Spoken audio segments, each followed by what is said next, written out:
तरफ आप देखिएगा पूरे देश के सिनेरियो में तो लोकसभा चुनाव बड़े ही गहमा गहमी और लंबे 7 चरणों वाले होने के बाद ऐसा लगा कि अब सरकारों के काम पर ही बात हुई, लेकिन नतीजों पर बात अब तक थमी नहीं है।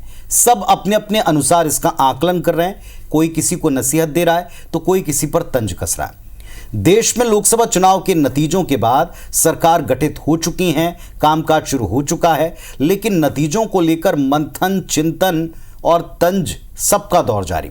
तीसरी बार देश में बीजेपी सत्ता पर काबिज जरूर है, लेकिन उम्मीद और दावे से थोड़ी कमजोर प्रदर्शन के साथ। और बिल्कुल, और इसी कमजोर प्रदर्शन के चलते भारतीय जनता पार्टी लगातार विपक्ष के निशाने पर तो है, वहीं अब उसे अपनों के हमलों का भी सामना करना पड़ रहा है। संघ प्रमुख मोहन भागवत की क्लास के बाद अब आरएसएस नेता इंद्रेश कुमार ने भी पार्टी को नसीहत दी है।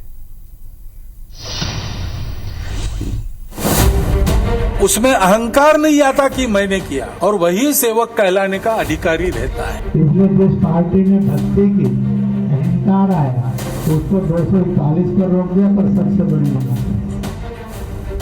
लोकसभा चुनाव के नतीजे भाजपा की उम्मीदों के अनुरूप नहीं आए। 400 पार का दावा करने वाली पार्टी खुद अपने दम पर बहुमत से दूर रह गई। विपक्ष इन परिणामों पर भाजपा को तो घेर ही रहा है, लेकिन अब भाजपा अपनों के भी निशाने पर आ गई है।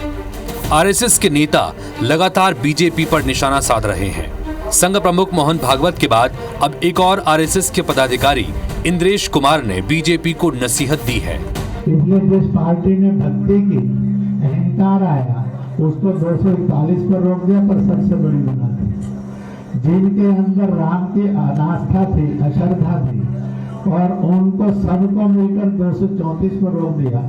कहा तुम्हारी अनास्था का यही दंड तुम्हें है कि तुम सफल नहीं हो सकते। इसलिए जो राम की भक्ति करे तो निरअहंकार करे, और जो राम का विरोध करे उसका अकल्याण अपने आप है, प्रभु नहीं बिगाड़ता। इसलिए लल्लू सिंह, उसने जनता के ऊपर जुल्म किए थे। राम जी ने कहा थोड़ी देर 5 साल विश्राम कर ले, अगली बार देख लेंगे फिर अभी क्या करें। इसलिए राम भेदभाव नहीं करते हैं, राम सजा नहीं देते। इससे पहले 10 जून को नागपुर में संघ के एक कार्यक्रम में संघ प्रमुख मोहन भागवत ने कई सियासी संदेश दिए। भागवत ने मणिपुर की स्थिति पर चिंता जताई और कहा कि 1 साल से ये राज्य जल रहा है, कौन इस पर ध्यान देगा। वहीं उन्होंने किसी का नाम नहीं लेते हुए कहा कि जो मर्यादा का पालन करे, अहंकार न करे, वही सच्चा सेवक है। तो मर्यादा का पालन करके जो चलता है वो कर्म करता है, लेकिन कर्मों में लिप्त नहीं होता। उसमें अहंकार नहीं आता कि मैंने किया, और वही सेवक कहलाने का अधिकारी रहता है। जानकार बताते हैं कि संघ भाजपा के चुनाव प्रचार के तरीकों से सहमत नहीं था। वहीं चुनाव के दौरान पार्टी अध्यक्ष जेपी नड्डा की टिप्पणी से भी संघ की नाराजगी है। दरअसल इंडियन एक्सप्रेस को दिए एक इंटरव्यू में जेपी नड्डा ने आरएसएस को एक वैचारिक मोर्चा बताया था। नड्डा ने कहा था कि शुरू में हम अक्षम होंगे, थोड़े कम होंगे, तब आरएसएस की जरूरत पड़ती थी, लेकिन आज हम बढ़ गए हैं और सक्षम हैं, तो बीजेपी अपने आप को चलाती है। यही अंतर है। हमने भक्ति की और भक्ति निरंतर करते रहेंगे, उनका आशीर्वाद हमारे साथ है। आज 240 सीटें, 241 सीटें भारतीय जनता पार्टी जीती है, तो आगे और बढ़ेंगी। निश्चित रूप से उन लोगों को कल भी कुछ हासिल नहीं हुआ था, आगे भी कुछ हासिल नहीं होगा। कुल मिलाकर अगर हम कांग्रेस की बात करें तो 3 चुनाव में 14, 19 और 24 मिलाकर के भी जितनी सीटें 195 उनकी बन पाई, उससे ज़्यादा भारतीय जनता पार्टी की अकेली 240 है। सत्ता पक्ष संभल कर बोल रहा है तो विपक्षी दलों के नेता भाजपा पर लगातार निशाना साध रहे हैं। जनता जनार्दन यही भगवान है, यही लोकतंत्र का भगवान है, सब कुछ है।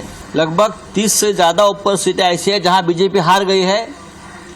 डरा धमकाकर इलेक्शन ऑफिसर को आपने उस पर विजय प्राप्त किया है। जहां जहां प्रभु श्री राम का वास्तव्य रहा, वो सभी पवित्र भूमि पर अहंकार का पराभव हुआ है। कौन गंभीरता से लेता है आरएसएस को? मोदी जी खुद तो लेते नहीं, तो हम क्यों लें? जब बोलने का समय था तब बोला होता तो सब गंभीरता से लेते। तब आप चुप रहे, सत्ता के मजे आप भी लूट रहे थे। हर जिले में, हर राज्य में आरएसएस के कार्यालय बन रहे थे, तब तो आप चुप रहे। अब जब लग रहा है कि चिड़िया चुग गई खेत। राम द्रोही कोई नहीं है इंद्रेश जी, थोड़ा नजरिया बदलिए। हम चुनावी राम भक्त नहीं होना चाहते। मर्यादा पुरुषोत्तम के चरित्र को अगर देखिएगा तो आपको ये 241 वाले मीलों दूर नजर आएंगे। बस इतना ध्यान रखिए इंद्रेश जी, बाकी हो ये है वही जो राम रचि राखा। बेईमानी आ गई थी, अहंकार आ गया था, करप्शन आ गया था और उन्हें लगने लगा था कि वो भगवान हो गए हैं। अब उन्हें सत्ता और पावर से कोई हटा नहीं सकता। ये तमाम चीजें मिलाकर पूरा एक पैकेज बना जिससे बीजेपी का पराभव हुआ। पिछले दिनों महाराष्ट्र के एक कार्यक्रम में मुख्यमंत्री एकनाथ शिंदे ने भी कहा कि 400 पार का नारा एनडीए के लिए आत्मघाती साबित हुआ। इन बयानों से जाहिर है कि लोकसभा चुनाव में जीत के बाद भले ही देश में एक बार फिर से एनडीए की सरकार बन गई, लेकिन उम्मीद से कमजोर प्रदर्शन के चलते कई सवाल खड़े हो गए हैं और भाजपा के कमजोर प्रदर्शन से आरएसएस खफा है। इन सब के बीच शनिवार को संघ प्रमुख मोहन भागवत उत्तर प्रदेश के मुख्यमंत्री योगी आदित्यनाथ से मुलाकात करने वाले हैं और वर्तमान परिस्थितियों में ये मुलाकात अहम मानी जा रही है। Bureau report IBC 24।